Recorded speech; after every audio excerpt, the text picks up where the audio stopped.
And welcome back to Money Mind. Would you pay a few $100s for a bottle of wine that won't even be delivered until a few years' time? Well, if your answer is no, you might just want to reconsider. Investing in fine wine, if done the right way, could really bring you to a real high. Money Mind's Tan Ping Ping has more. There is an old Spanish saying, good wine ruins the purse.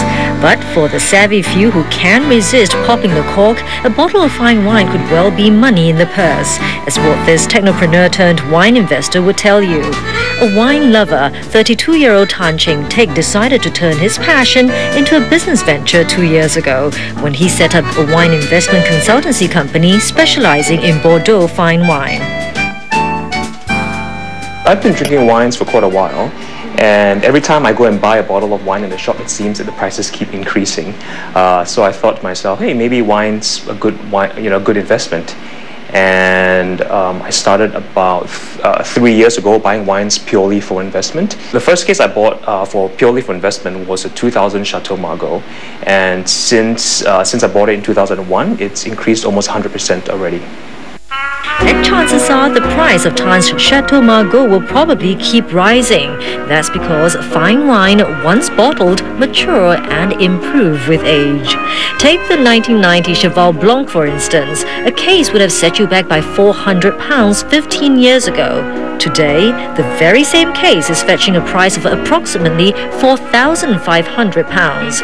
Indeed, the returns from wine can be intoxicating, so to speak.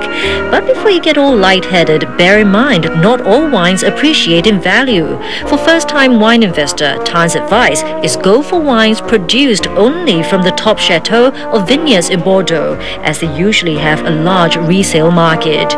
Also, you probably can't go very wrong if you follow the recommendations of the top wine critics. One of the most renowned is undoubtedly American journalist Robert Parker Jr. Anything rated above 80 by him should be a pretty good buy. That is, if you can get them.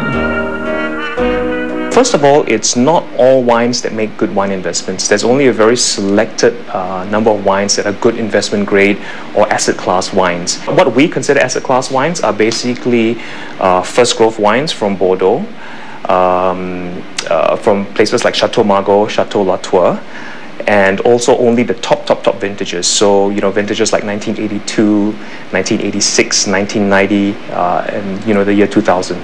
The production quantity is very, very, very limited, and there's an increasing global demand for these wines. The reason for the limited supply of investment wine from Bordeaux goes back a long, long way, when Napoleon drew up strict zoning laws which limits the size of the top vineyards or first-growth chateaux.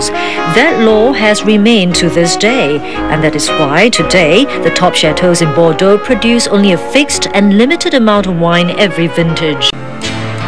Increasingly, more and more people are starting to see wine as a form of alternative investment, and it's not just because of its potential huge returns.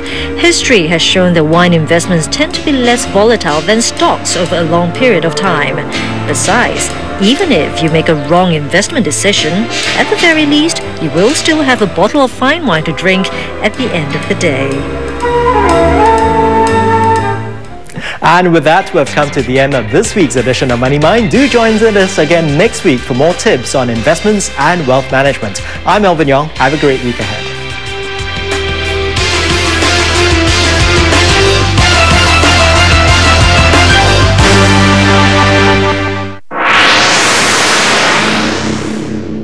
Channel News Asia, a network of MediaCorp News.